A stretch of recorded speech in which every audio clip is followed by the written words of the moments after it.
Hello and welcome to Trashy, where we take a dumpster dive on this week's garbage people and look at all the trashiest news stories. My name is Erica and I'm your host. My name is Cassandra and I'm your other host. Hi, Erica. Hi, how's it going? Oh, good. I had a weird bathroom experience last night that is still stuck with me. Okay, let's talk about it. I was at a restaurant that I won't name, I guess. I could. I don't know. Fine, I'll do it. El Compadre in Hollywood on Sunset across from Guitar Center. Best salsa in LA. Is it? Yes, 100%. To my liking, it is the Okay. best salsa in LA. To your liking, fine.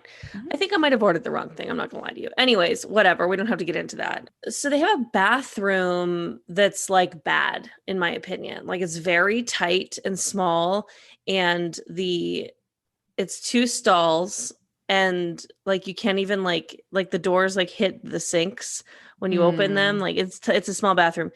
And so these like stalls are like these flimsy wooden doors, and you can't really tell if someone's in the bathroom. And so I went to use the bathroom and tried one of the wood flimsy doors and it wouldn't budge. So I'm like, someone is in that stall, no problem. So I said, sorry, like, sorry for rattling your door, just whatever, like just being a person. And I went to the other one and it opened, and sure enough, there was someone using the restroom there with their phone in their hand and like gave me the dirtiest look. And I was like, oop, sorry. And just like, literally, if looks could kill, I would be murdered. And she just closed the door. And I'm like, so then I'm left standing there after rattling both doors, saying sorry and being like like so rudely. I honestly was like, should I leave? Like I have to go to the bathroom, but like I might just go back to the table. But I'm wearing a very distinct dress. Like they'll know it was me. And so I just waited it out.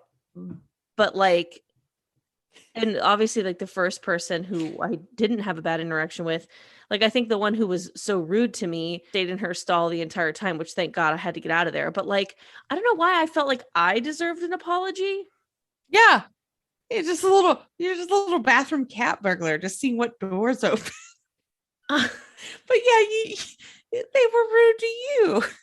Well, hello, like lock it. Yes, 100%. That's what I'm saying. Is like you didn't lock the door, so that's fine. I said sorry. You should say like, oh, sorry to me as well, or like that's okay. Oops, I forgot to lock it. Like something, but instead you have your phone in your hand and you like hit me with a laser beam, rude fucking stare. I'm like, bitch, you didn't close the door. Fuck you. How the fuck am I supposed to know you're in there? Look at this place. Anyways, whatever. This is fucking awful. And I mean, I got into a stall, and sure enough, two girls walked in and rattled my door. And I was like, sorry, someone's in here. And they're like, oh, oops. Well, like, this is a small bathroom. And I'm like, yeah, I know, right? And I'm like thinking in my head, I'm like, good. The woman in the other stall can hear how this interaction should have went. Right, exactly. This is how social interaction should go. Leading by example. It's an inconvenient bathroom. We share a common enemy here. Don't be a bitch to me because you didn't fucking lock the flimsy wooden door so you could sit on the toilet. I don't know. Architecture is the enemy here, not me. Yeah, I don't know. It was just a weird experience, and I really considered just going back to the table, but I was like, we're not done. Like, if it because we were with a group of people. If it was just me and my fiance, I would have been like, we need to leave. Get the check. I'll wait in the car. Anyways, whatever. I'm fine. I just had a weird bathroom experience. I started having like shooting pains in my abdominal, and I was drinking my morning drink, my Monster Energy drink, and I was telling my partner, I was like, oh my God, it hurts to walk. And I was like, it's shooting pains. And like, I don't know what it is. And I was like, could it be my appendix? Like what? Like I'm going through like a checklist of things it could be, but I was like, this is bad. We have like an event today. I have an event tomorrow. I can't go to the hospital. I'm doing like the mental math of like, well, if they remove my appendix by noon, do you think I could still make it to a wedding by 7?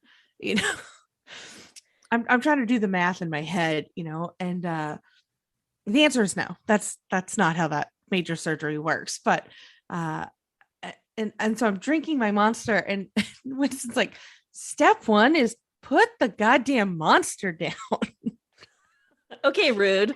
Rude. And I was like, and he's like, caffeine is not going to help you right now. And I was like, okay, you're right. You're right. Okay. Yeah. So I was like, it's just shooting and it's coming in waves and I just don't know what's happening. And I'll be fine. I'm going to power through and do the podcast. He's like, don't be a hero. If it hurts, we'll go to urgent care. And so I sat down to record the podcast with you. And I was like, if I have to stop the podcast, I hope this isn't like this is my last recorded words are me talking about how trash I am. And then it's like, well, these are the memories we have of Erica. It turns out I just had to poop. And that was the shooting abdominal pains. And I didn't realize it. Yeah. It's so funny to me also that like you told me a story before we started and you said, oh, I saw this because I was up at 2 a.m. because I don't sleep anymore. But like you're starting your mornings every morning with like a Monster. Yeah, they could be correlated. Mm-hmm. You know what's fun is that I know 2 people who are also, I think, going to the same wedding as you. And those same 2 people are also going to the event that you're going to on Sunday. Ooh, and so we can talk about the wedding and and give it a grade. Yeah, totally. Yeah. Mm-hmm. So that'll be cool for you and those other 2 people. Ooh. What a foursome you'll be. Ooh, that is fun. Yeah, right. Unless it's just a crazy coincidence. But like, how could it be? Because like, how could it be? Your partner knows one of these 2 people. Okay. We'll discuss this offline. I've created a puzzle for you. And why are you trash this? As we're talking about just bathroom stuff, as we all know, because I can't stop talking about it. I'm not on Instagram right now. I've changed my Instagram bio to something along the lines of I'm not mad at you, I'm just taking a break, which is like as if I'm still just better than everyone. So I haven't been cured of Instagram. So what do I do when I'm in public bathrooms now? But I watch TikToks now. In public bathrooms, like I'm at home. Volume sound on? Very low. And like only if I'm in the bathroom by myself. Like if I'm in a single stall or like an individual bathroom, like I don't sit there for a long time. I'm not a fucking dick. Like if there's a line or something, but like, like sometimes I can't get up. I've got something going on. So yeah, I'll just like throw on a TikTok and I had the thought of this the other day and I'm just like, I don't live here. What the fuck am I doing? Like, I don't need to see these people being like, come follow our journey on our old house renovation. Do. And I'm just like in the bathroom at a fucking bar. Like, no, I need to adjust. Maybe I honestly might like download Instagram again and just create a only in public bathroom rule. A Finsta for public bathrooms. Yeah. Why are you trash? Well, the girlies are fighting. Your boobs?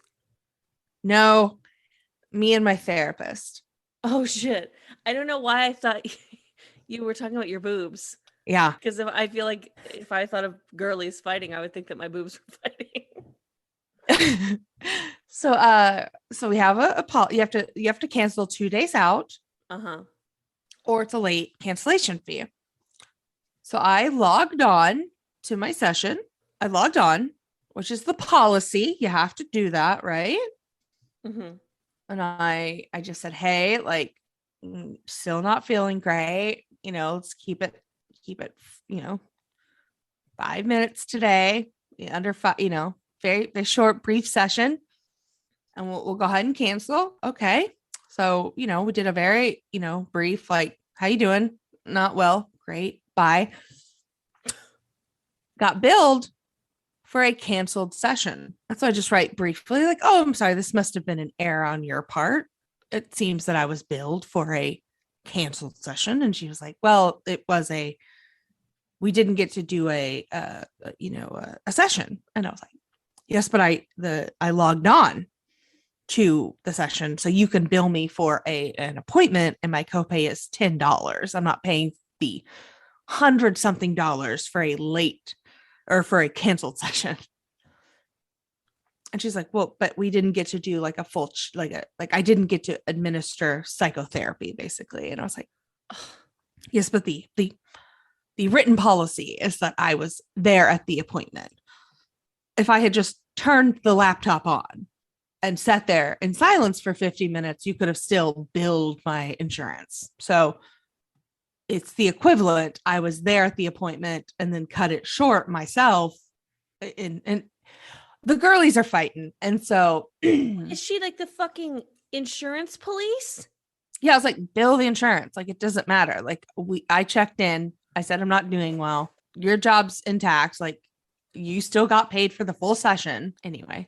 So I and she was like, well, I said, I said I would still charge you. And I was like, yeah, that's the copay. So anyway, so now I'm fighting tooth and nail to get this charge rebucked. And I was like, well, I would hate for this to impact our future sessions together. Oh my God, you finally found your out. I know. I might get a new therapist or cancel on her because of a money issue. And I found my backbone if it comes to money. Wow. I can be confrontational if it comes to money. She has helped me. In the long run, this is her long con. She has been beneficial. I'm happy for you because I have been telling you for a long time that it is my unprofessional opinion that you need a new therapist. Yeah. So this is really great. Yeah, I know. It's like the best thing that's ever happened to me. No. I know. Yeah. So the girlies are politely fighting through the therapy portal. Wow. Oh, I'm so sorry. There must have been a misunderstanding. Thank you so much for correcting that. It's very passive on my end, like passive. It's like if she had to pull up the communication chart and been like, what is assertive, what is passive, and what is passive aggressive? I feel like I'm being assertive, but she might think it's passive aggressive. So we should talk about that in a session. But like, how do you not talk about it in the next session? Like, this is it. This is a deal. Like, it's over. Yeah. This is like gonna hang over the head. This is the elephant in the Zoom.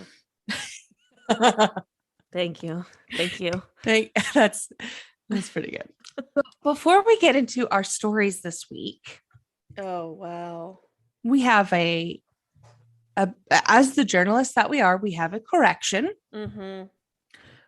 And it turns out from Snopes.com that our dumpster fire of the week, the Indiana egg farmer who had a chicken in their rectum, was a reprinting of a WNDR, and it's a fictional article, and it was republished by the NewJerseyBrief.com, and it was presented as a genuine news article, and it was picked up by several other websites from the NewJerseyBrief.com, where it was presented as a genuine news article. The image has been circulated for many fake news stories and is actually a gentleman who weighs like 800 pounds that had a heart attack and is a photo taken in like 2013 and has been recirculated for many fake news stories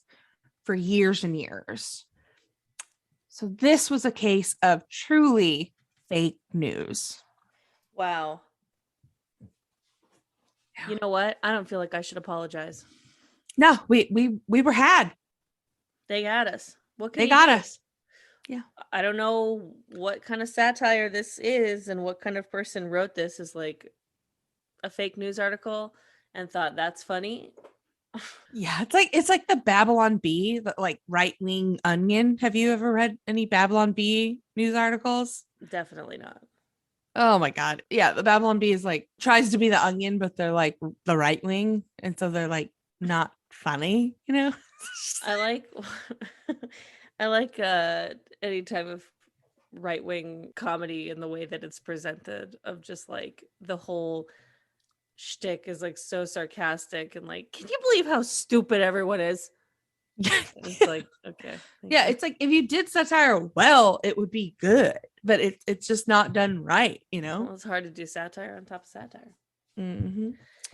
Anyways. Anyway, let's get into our first story. Okay. You know what? You know what I've always said? What? The rent is too damn high. Yeah, you campaigned on that. I did unsuccessfully, but I campaigned on that. Our first story comes to us from au.news.yahoo.com. A man who moved into his work cubicle after claiming he couldn't afford rent has gone viral on TikTok. So, this man in Seattle, as a form of protest, after his employer allegedly refused to give him a raise, decided to move into one of the empty office buildings that the company had because of COVID. And so he filled his office drawers and shelves with his belongings, including clothes, toiletries, and slept in a sleeping bag under his desk. You know, it's the perfect crime if you don't fucking post it online. Don't post it on social media. Like he was only there for because it went viral immediately, of course, and so he was only there for 4 days before he got kicked out, and then he just lost his fucking job for doing it, and they made him remove everything. So it's like, what's your goal here? Is your goal to really like, I mean, stick it to your employer, live at their building for free because they won't give you a raise? You could have done that for a really long time, and whenever you did get caught, it would have been picked up. Like, take some video evidence, do whatever you fucking want, but like, you know, you blew your load too early, so to speak. He thought his stay at his office would last indefinitely, but he documented it on social media. Like nothing on social media is done in a vacuum. Like It's honestly, it's like you're cheating on your partner and you're like, oh, I could do this forever, but then you're posting pictures of you and the other person on social media, basically. yeah. So in one clip, he said that he'd been fired from his company. However, he told the New York Post that he chose to leave the company. So it's unclear. Yeah, I don't know. I mean, look, I like this form of protest. I think that, you know, like it would piss me off too if I worked at a company that wouldn't give me a raise, but that also I know for a fact pays rent on a building that's abandoned. Which granted, I mean, you know, like they might be in a lease and they can't get out of it, yada yada yada.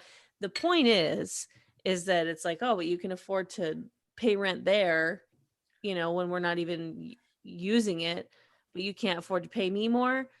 All right, well then I'll just go and use it. Like, I like that form of protest. It makes sense to me, but don't post the shit online. He could have gotten away with it for months probably if he had not posted it about it on the media. Yeah. But you just couldn't. I don't know. This is why I'm off Instagram. Brave. She's so brave. Yeah. Once again, for the people in the back. I don't know who needs to hear this, but I hate that shit.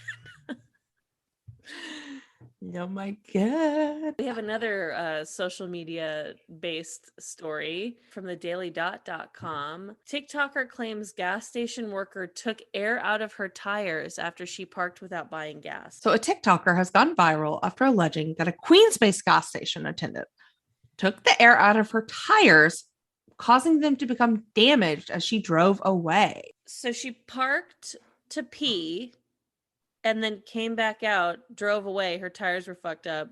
And then she was like, thought to go back. Yeah, this is what like blows my mind is like a lot of times like I go in and then I might come for the gas portion. So like this attendant just went rogue. Yeah. Like you don't know that she was going to not buy gas. Yeah. And so the attendant yells at her, "Why did you park here?" And she said, "I had to pee." And then he admitted on camera basically that he took the air out of her tires because he was hoping that she would then need to buy air. But for $20. And then they're like, this is especially painful for this woman because she's an Uber driver and so she can't make money while her car is being repaired. So, okay, first of all, I'm just gonna say it. I think this is staged. What? I don't trust shit anymore. Like so much shit gets staged now. This is so unbelievable. I think it was staged. Wow. Wow. I'm sorry. But we can keep talking about it as if it's real. I just want to put it out there. I don't think this is real. You that is all right. I'll hear you out. I'm a controversial figure, Erica. If you can't handle the heat, then stay away from the smoke, you know? Yeah, I can't. Yeah, I can't take the kitchen fire. So I gotta The way we both just butchered that. yeah. I can't take the kitchen fire. No, my God. So she called the police because people on the TikTok said get a lawyer and file a police report ASAP. Mm-hmm. And the police basically said file a complaint about the gas station with the Better Business Bureau. And the cop claims that what the gas station attendant had done was essentially a prank. Yeah. So he was like, oh, he's pulling a prank on you. Like, no big deal. And then obviously the comments went fucking crazy, which even still makes me feel like this is staged, dog. Yeah. Hey, man, if you want to believe it, you believe it. But like, people getting all fucking crazy about like, what was in the comments and what happened is that he should go to jail with attempted murder because he took the air out of your tires and that could have hurt someone and all that kind of stuff. And I feel like no, when there's too much rage somewhere, I'm like, this feels fake. I'm sorry. The TikToker did not immediately respond to the Daily Dot's request for comment via TikTok comment. Neither did the NYPD. They did not respond to the Daily Dot's request for comment via email. Sorry. And the gas station attendant did not respond via a 7-Eleven cup being thrown through his window. That's funny, Erica. Thank you. You know what's not a fucking joke? What? Loneliness. Oh, no, it's not. It's not.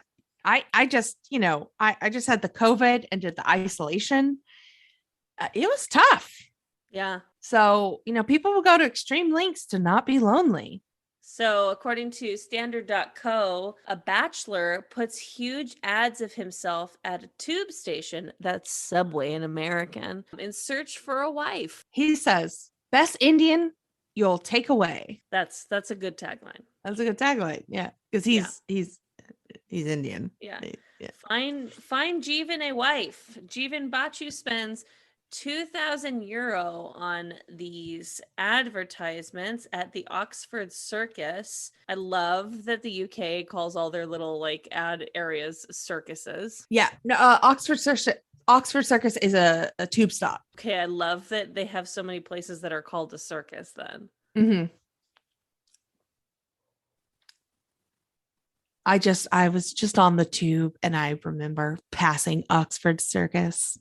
I was waiting for it. I was like I would even suggest that you don't edit out the amount of silence that went on before you said that, because I fucking knew that you needed to say something about how you just went to London. Have you heard of it? I don't know if I've mentioned it, but I was just in London. Yeah. That's fucking funny. Oh my god.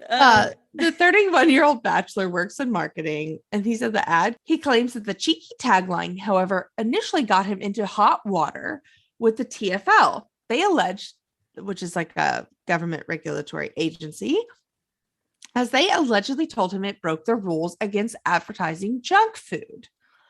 He told the Standard it was bizarre, really, but they finally came to their senses and realized it had nothing to do with takeaways. Yeah, I mean, unless you want to eat them, you know what I'm saying?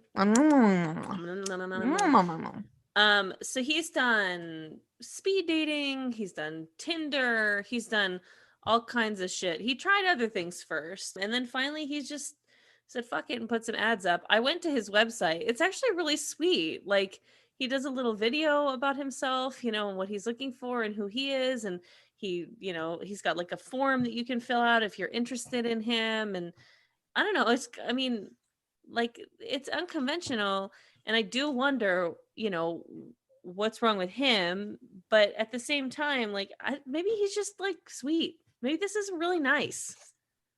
Yeah, I kind of like it. Like, yeah, like there've been other, people that have done similar campaigns, like launching billboards and things like that. But people have handed out their CVs outside of tube stations. I mean, it's like he works in advertising. I think that that's what makes this feel a little bit more genuine, is kind of like, if this was just like some eccentric billionaire or whatever, I would be like, this is weird. This is creepy. But like, he works in marketing. We've all had like bad date after bad date after bad date after bad date and thought, this doesn't work, So like, you do what you know. And I think it's sweet. If like an eccentric billionaire put up a website to find a wife, I would think he just wants all the candidates to go to an island to be like hunted. And then like most most dangerous game style. And like the last one standing is like, you can be my wife. And it's like, I watched all of my friends get murdered. Whatever you say, just don't get fat. Yeah. Like, I'm trauma bonded to him because I didn't get speared on the island. Hey, that's not a bad way to really manipulate. Anyways, he's gotten around 50 responses, and if he doesn't find anyone from this round of ads, he's considering placing ads at King's Cross and another station. That's also nice too. You're only getting people who are in the area. Like, I wouldn't put an ad for myself over on the west side. I don't want to fucking go there. No. Too far. No, so, East Siders only. Valley for me, baby. Mm-hmm. I would, yeah, I like the East Side. I'd put an ad up in the East Side too. Yeah. I don't think I like the candidates in the East Side though. Oh, I've been there. I've been one of them, Yeah. You've changed. I know. Hey, Valley till I die, baby. Oh my God. That's I feel like you grow up and you move to the Valley. I've always lived here though. That's what people don't understand. Yeah. Like, we don't have to get into my Valley cred. It really doesn't matter. All I'm saying is like 818. You and Kendall Jenner, 818 till you die. Yep, me and her. Isn't that her or tequila? 818. It's like tequila 818. I'm like, is where she lives 818 technically? I think so.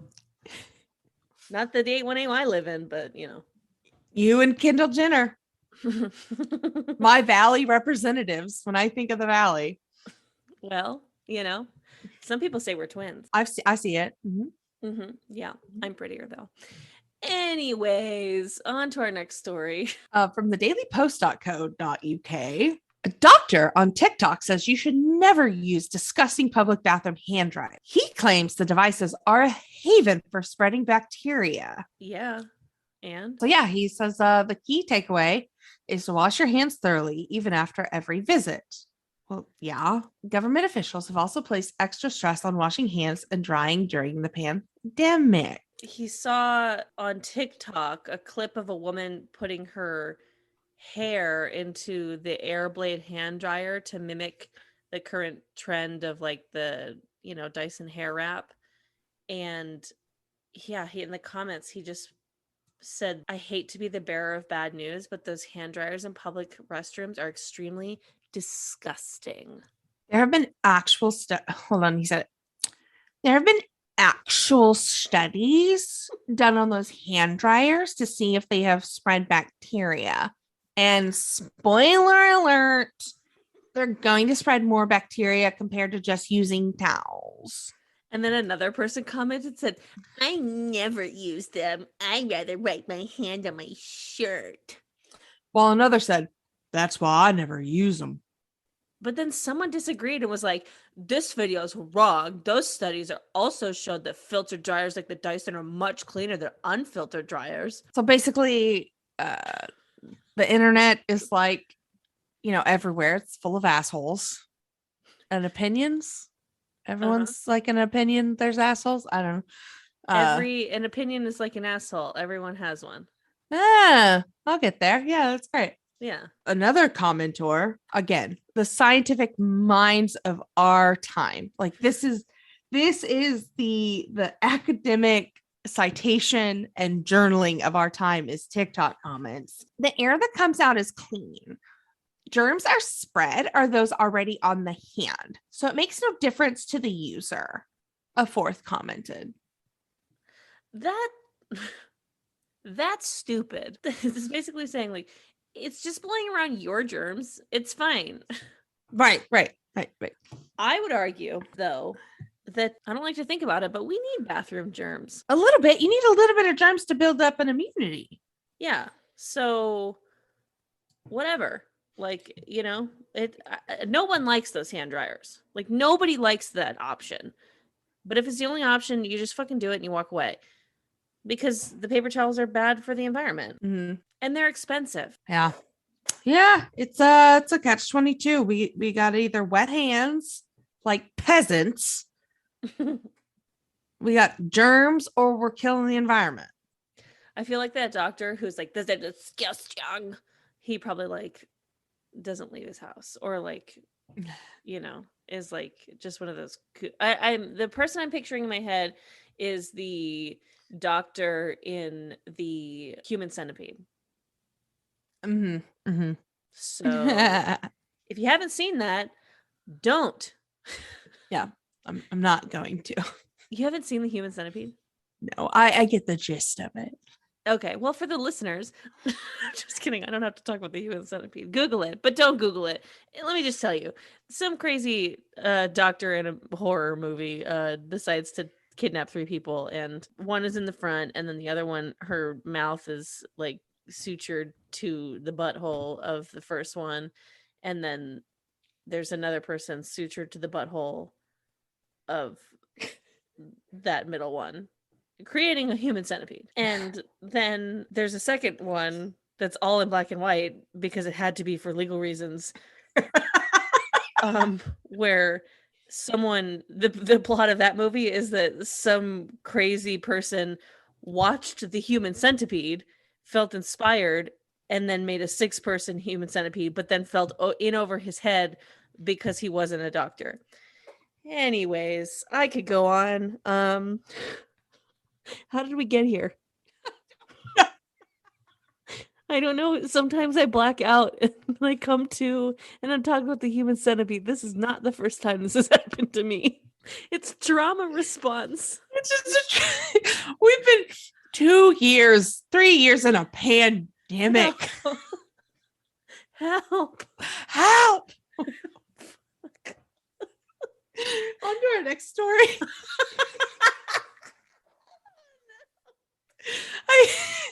can't help you. I just have to transition. It's for the best. Leave me behind. I'm sorry. For the good of everyone else, I've got to cut your raft away from the rest. Do you know the creator of the Human Centipede? So the only reason he made the first movie is so he could make the second. He said that.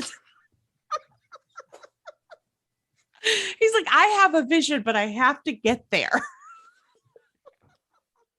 It's just a long game. And you're like, who produced this? Oh, Jesus. The next story from Bangor Daily News. Oh, another story about chickens. I like this one. I think these chickens are on their way to get revenge for the kin from last week's dumpster fire of the week. Okay, so cartoon character Jessica Jackson, who is a animal control person, found herself in a cartoon-like situation. I'm editorializing. That's not what this article says. So she's seen a lot in her 2 decades as an animal control officer, but chickens riding shotgun in her cruiser, this was a first. There was six chickens that were crossing the road. But why did a chicken cross the road? I don't know. To be the subject of our story. Oh, okay. I almost went back to the Human Centipede. I'm glad you got me out. So like there was cars and shit being like, don't hit the chickens, which is nice, you know. Yeah, it's very nice, but it was creating a traffic hazard essentially. So she went to go and get the chickens, as any cartoon character does. I don't know why. This just feels like an episode of Looney Tunes. And she puts out like dog food to get them to come in her car. When she tried to catch them, she couldn't do it. God damn it. That's our tax dollars at work, is watching someone try to catch chickens on the side of the road. I mean, honestly, like I'd rather do that than... Yeah, so she tried to get dog kennels to get them into carriers, and her capture net is broken because it had been chewed by a rat. So she couldn't use that to capture them. This is why she's a cartoon character. Like, oh, I don't have enough kennels for all these chickens. Oh, and then that got chewed by a rat last week. Ooh, what am I gonna do? So she opened the rear door of her cruiser and tossing the dog kibble in to bribe the chickens. She figured they could ride securely in the back seat since the car is outfitted with an aluminum canine holding area and partitioned off from the front seat by a sliding door.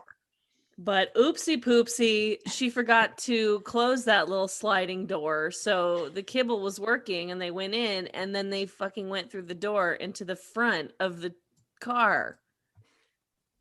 And immediately jumped into the and the chickens were on the steering wheel, on her computer, on the dashboard, and she tried to shoo them into the back seat, but all that did was agitate the birds, and they started to do what chickens do: poop.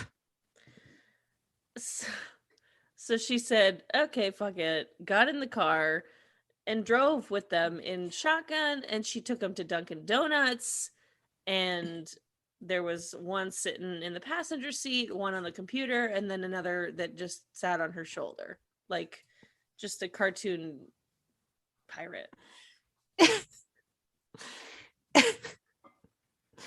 Oh, God. It's just like, this sounds so goofy.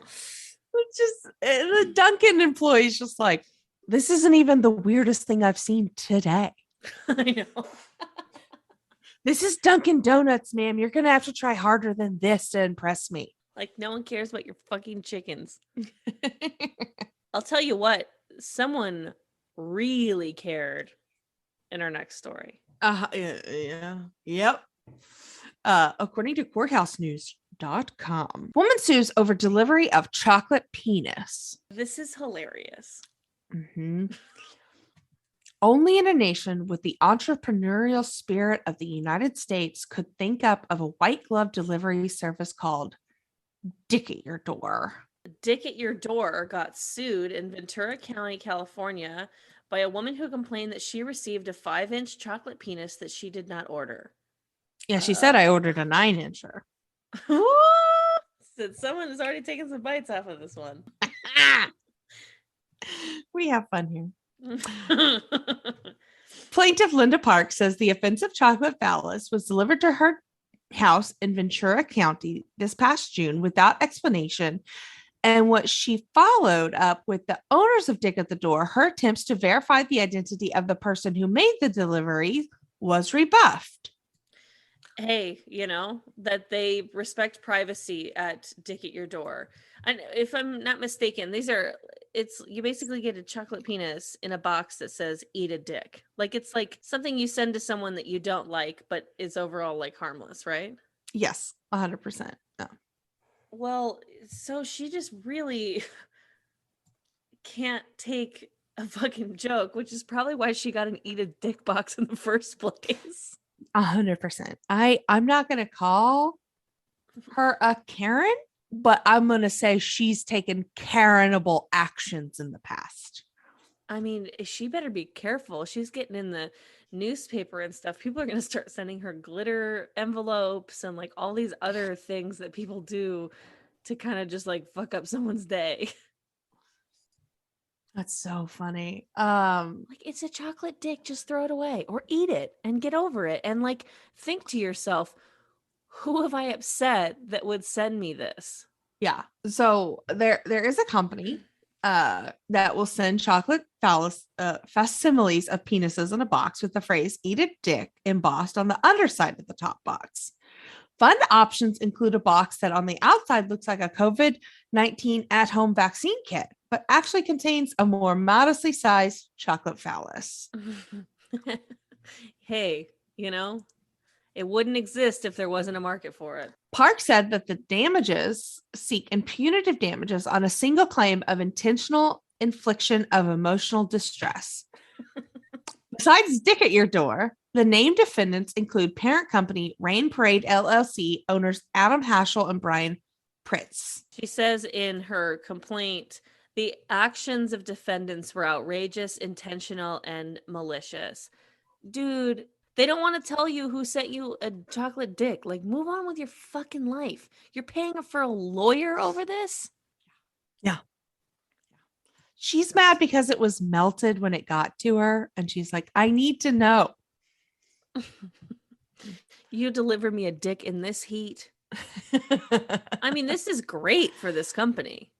This is just advertisement. Wow. Yeah. Someone's just a little too sensitive. Speaking of tiny dicks. Ooh. Our next story is view from the wing.com about Senator Ted Cruz. Boo. He missed his United Airlines flight and the police had to be called. There he was in Bozeman, Montana. Why he was in Montana, I don't know. Probably to fucking do weird shit with billionaires who have houses in Montana. But, that's just speculation. And he was having a hard time rebooking his flight that he had already missed to get back to Texas. Mm-hmm. I think he was going back to DC. Yeah, I don't know. Oh, yeah, right. For the confirmation hearings of the new Supreme Court justice to be an absolute prick to her. Oh my God, he was such a fucking clown in those. We won't have to talk about it, but no. But he was like, listen, I have clownery to do. I have absolute small dick shit to do on a national stage. And if you don't know who I am, I can't do that. That's what I love about this story is that so he was basically like getting belligerent, being like, don't you know who I am? Like, I need to speak. And he asked to speak to the manager, like, of course. And like the police had to come to like be like, yo, relax, dude. But I just love that the ticketing person didn't know who the fuck he was. Yeah, he was like, I don't know, you're a belligerent airline passenger. Like, I don't know. Like, honestly, I feel like sorry, go ahead. There's a clip of Ted Cruz saying that every week when I fly back and forth to Texas, stewardess and pilots hug me for the work that I do. And I'm like, I don't think that's true. No one's hugging you. I really think that if this ticketing agent would have said, I'm so sorry, Mr. Senator, I'm having a hard time booking you a new flight because of spring break. then honestly, Ted Cruz may have been like, all right, that's fine. But because he didn't, like, I think that that was his biggest problem. It wasn't that he missed his flight, it was that this person didn't know who he was. Yeah. Yeah. Why else would he do the things that he does if not to be famous? Like, he's a despicable human being. It's a great way to be famous. I don't recommend it. Yeah. 100%. 100%. I just love that the public safety officer also didn't know he was dealing with Senator Cruz until after the fact. No one in Montana gives a flying fuck who you are, bro. People who know who you are people in Texas and I don't know. The liberals that you upset in California. Yeah. Like, you know what I mean? Like, yeah. I know who Ted Cruz is. And people of Texas know who you are, but like nobody else gives a shit. Yeah. Ugh, idiot. Fuck this guy. Yeah. I just love it. Don't you know who I am? You're a guy who missed check-in for your flight, sir.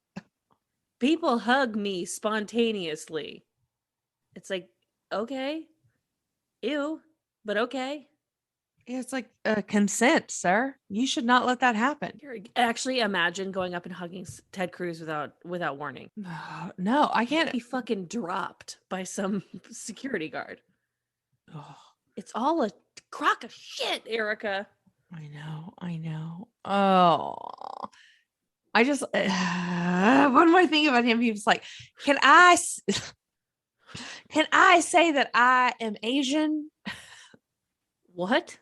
He asked, Ted Cruz asked, can I be Asian? To Judge KBJ during her confirmation hearings this week. He said, I'm a Hispanic man. Could I decide I was an Asian man? What the fuck does this have to do with her going to the Supreme Court? Ooh, I can't with him. Yeah, he basically was like, our identity's that fluid. I don't know what his bullshit was, but he was like, he was probably just trying to get her angry and say, and for her to come across as, I don't know, racially charged, whatever. And she was like, I like beer. No, she didn't say that. That was that fucking anyway. Yeah. Anyways, are you interested in getting into headlines? Oh, I would love a headline. Thank you to the people who took the poll on Instagram. Yeah. Was it unanimous that everyone likes headlines? It was unanimous, or they shut up about it. So hey, great. We'll take it. Yeah. We've gotten some positive feedback about headlines, so we're going to keep doing them. So yeah, maybe eventually we'll get pretty good at them. We're working on getting better. So yeah, go first. I'm excited. Okay. From consequence.net. Brazilian singer Poca was hospitalized after holding in her farts around her new boyfriend. She will no longer be covering Disney's Let It Go in her concert. That's funny. Thank you. Okay, I have one with the same headline. Okay. A Brazilian pop singer was hospitalized due to holding in her farts for too long around her boyfriend.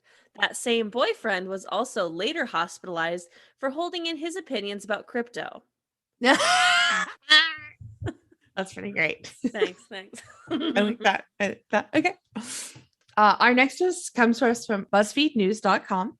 This week, an LA mom and comedian did 15 minutes of stand-up in a crowded movie theater when a projector broke down, while many audience members booed and heckled. The good news is this chain of events broke the curse and freed Nicole Kidman from all AMC movie ads moving forward.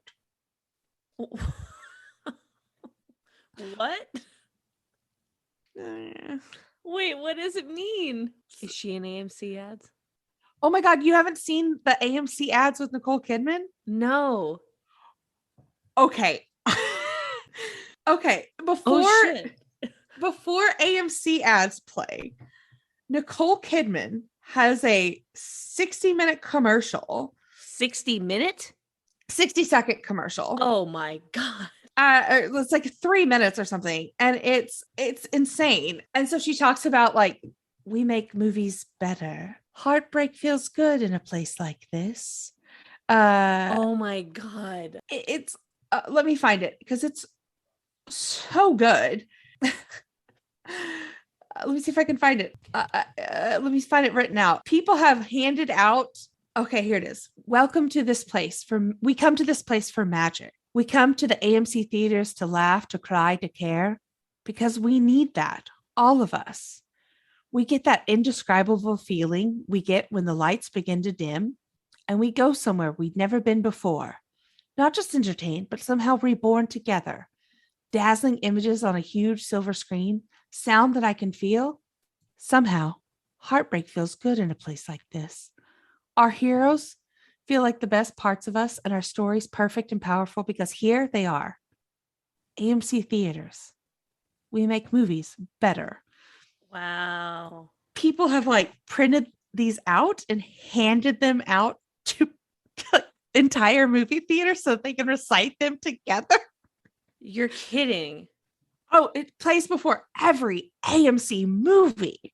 I'm finding it's- articles about it and it seems like everyone loves it, but I'm like, are they are they being paid to love it? It's like at first you were like, what the hell? And then you kind of like, yeah, get him, Nicole. It's like just like Okay, so then that's funny. Okay, so okay.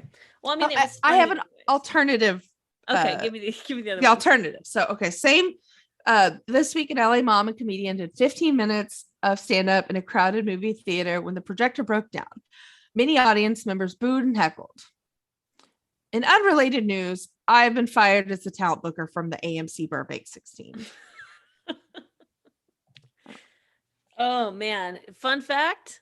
Mm-hmm. My first job ever, that AMC Burbank 16, the very one from this story. Wow. Yep, when I was 16 years old. Wow. And I watched that video, like the videos of her doing this weird stand-up, and fuck, the secondhand embarrassment I was feeling. Here's the thing. It is not embarrassing to try stuff. It is not okay to hold an audience captive against their will when they were not given consent for the thing that you were subjecting them to, though. Like, they came to see a movie. They did not come to your stand-up or one-woman show. Because here's the thing. If she was down the street at Flappers doing an open mic, absolutely. Absolutely. Stand up. Go for it. Run the light. Do 15 minutes. The thought process of, oh, the projector's not working. Well, these people deserve a show. I read an interview, and basically her 8-year-old daughter dared her to go up. She is a psychic. I know. Oh my God. She said that at the end. By the way, I'm here on TikTok and I'm also a psychic medium. She's a psychic medium. She was the recent winner of Celebrity Dating Game, and she called her performance a victory in misogyny. I love it. Man, we learned a lot just from that headline. Yep. Anyway, all right. What's your story?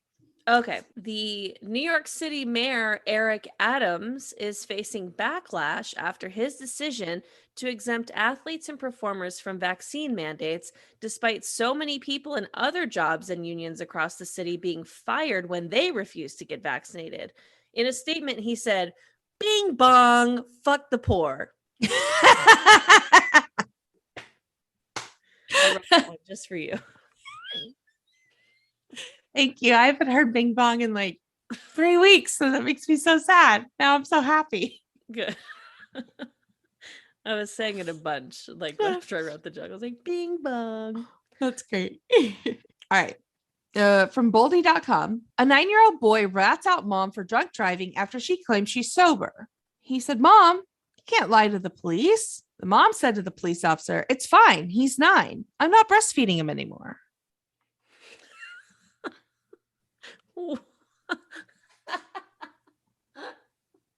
Ew.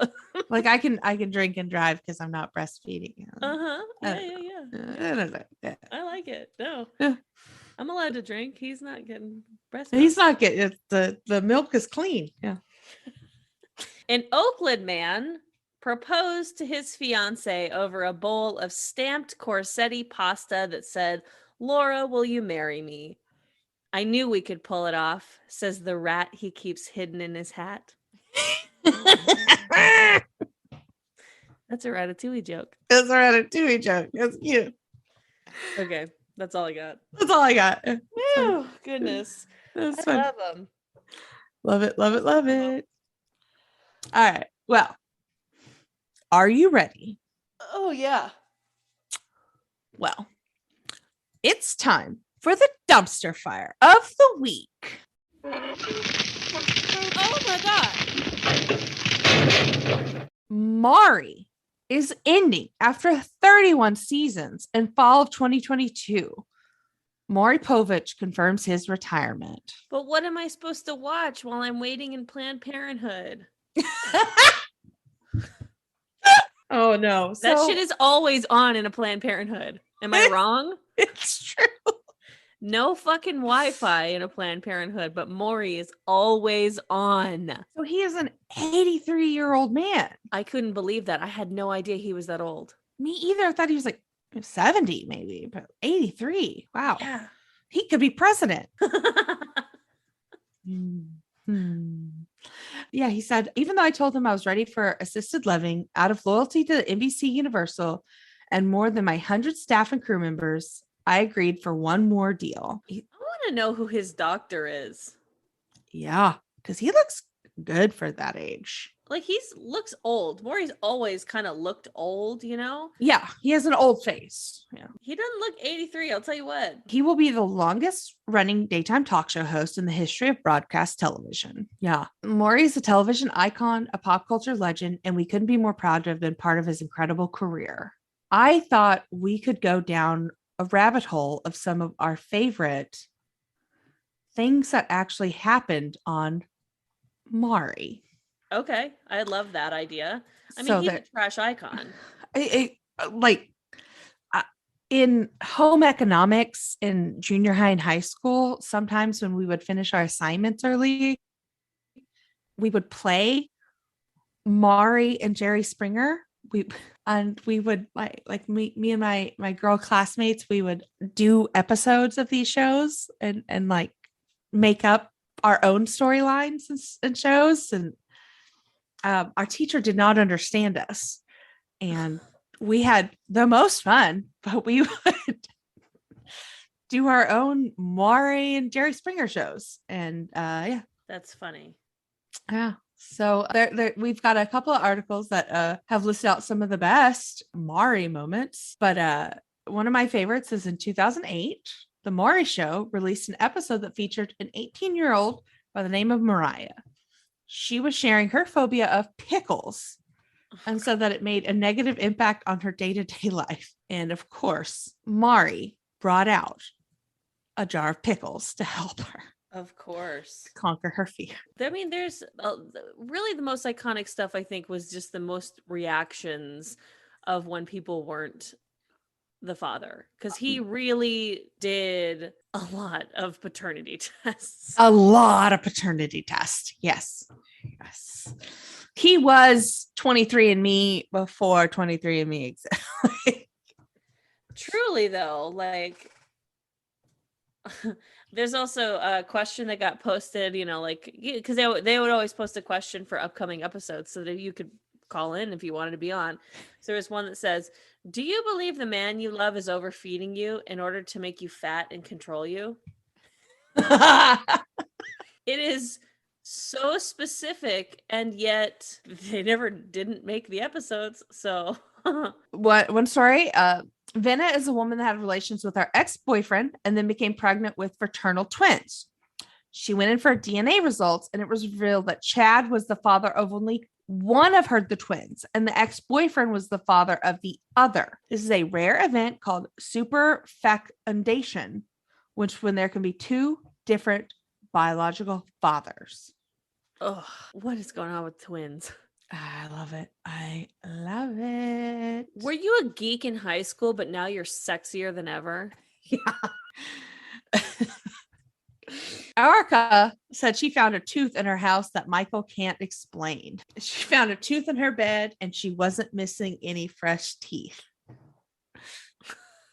When people yell at the TV screen that's like showing the person that they're mad at backstage. Fun. It was fun. 11-year-olds claiming their mother should dress her age, phobias of chicken, and then they bring out somebody in a giant chicken suit.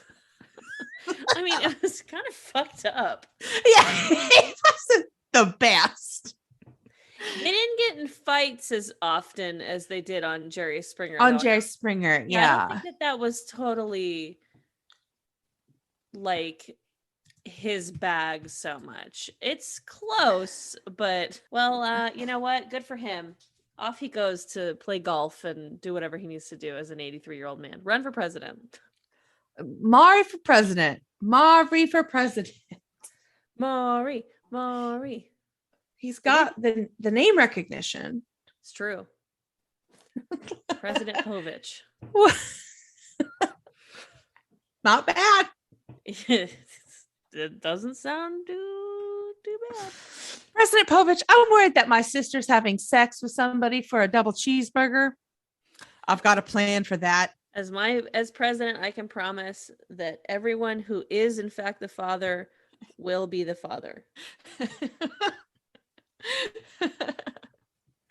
What are you hoarding? Can I tell you what happened really fast? I just had to stop to stretch, and I know you asked me what I'm hoarding, but I took my fucking jacket off yesterday in the car, and my whole left shoulder just like became pain.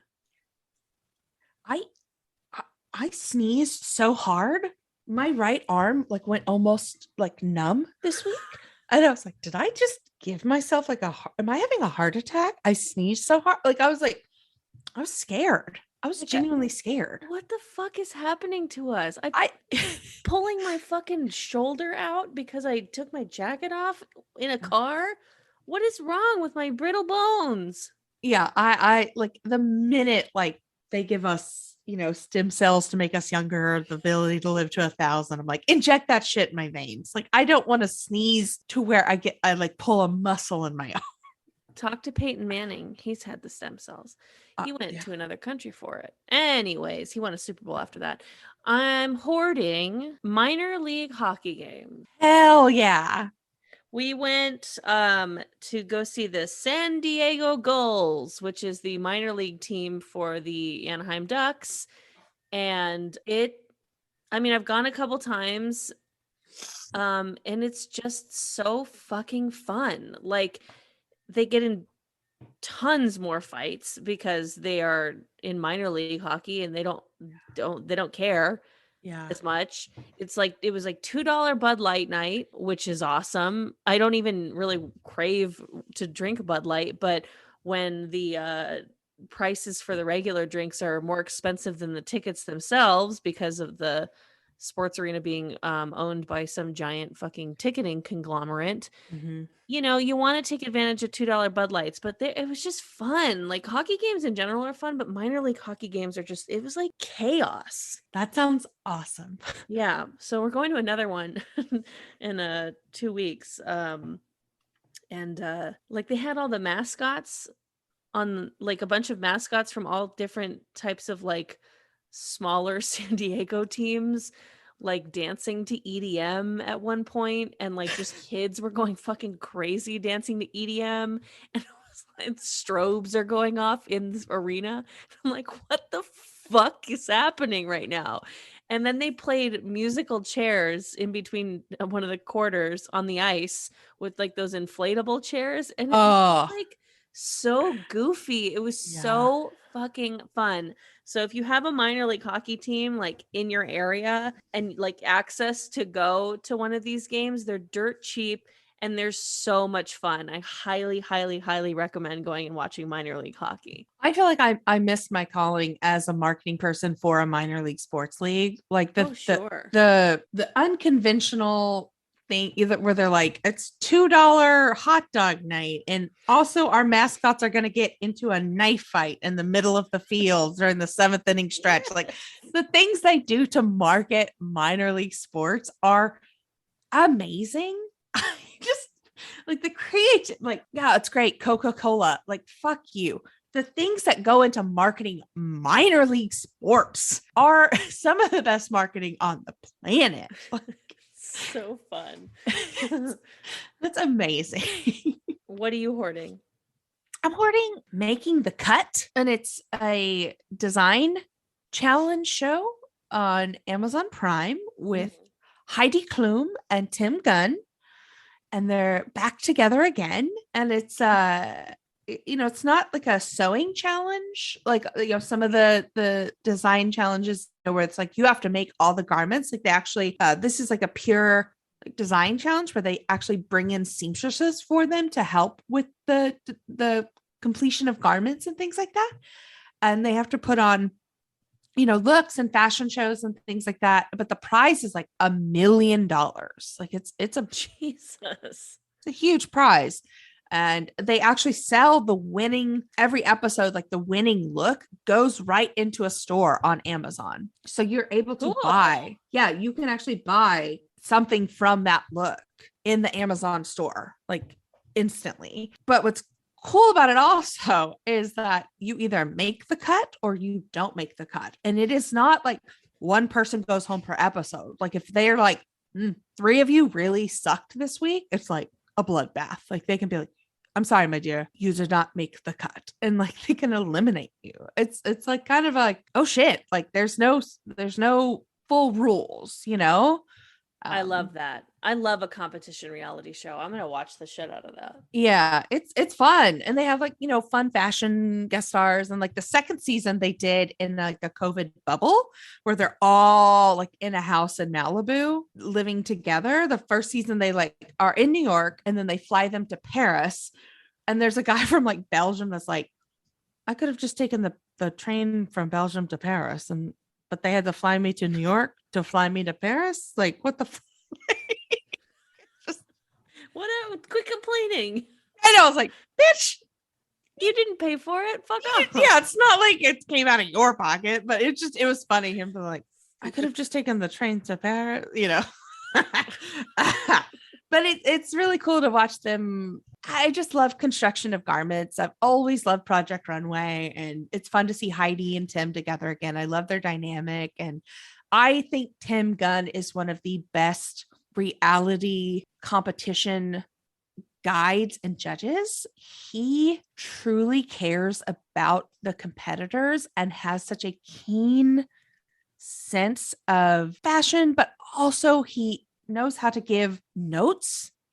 And he's like, I want you to edit. I want you to do this. I want you to elevate. And like, he just has like the ability to, push you in such a way, but it's because he cares. I think he's one of the best. I truly think he's one of the best. I love him. Anyway. Why don't you just fucking marry him then? I'm fucking fly to New York, find out where Tim Gunn lives, ask him if he'll, marry me. And we'll live happily ever after in our little arrangement.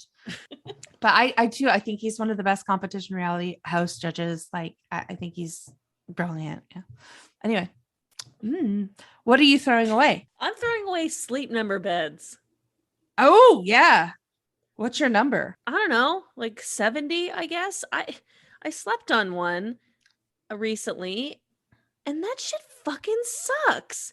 That's like, it's basically just a fucking overpriced mattress or overpriced air mattress with like a stupid remote, and like it deflates, and you have to do it every time you get in the bed. You have to adjust the Sleep Number again. And if you want to go and cuddle up next to your loved one, good luck, because if their shit's different than yours, then you're gonna fall into the center. And also, even if they have the same Sleep Number as you, unless you weigh the exact amount that your partner does, the weight distribution over an air mattress is just not gonna work like that. They fucking suck. And then we were on this sleep mattress or Sleep Number bed, and we're just trying to fucking live our life. And so the tip, I guess, is to get it all the way down to 0 and then work your way up or something like that. Or I might have been doing it the other way around. Doesn't matter. So then when I finally get to a place where I'm like, this is fucking fine, livable, I'm going to drink myself to sleep, but I can fall asleep on this. Then the battery on the remote died. And so we had to find another battery, and the battery in the back of it is like the same one that's in a smoke detector. It doesn't even have AA batteries in this remote, Erica. It's the stupidest fucking thing. It is, I don't know how much they are, but I know they're expensive. Yeah. Like, why are these have been around for years? How has nobody come out and said that's an air mattress? The gentleman sleeping in a sleeping bag in his cubicle with like a word. Oh my God. It just like, what a stupid fucking dumb shit. Like, and it's loud when you put it, when you have to get to your sleep number and it has to go up or inflate. It's like, like,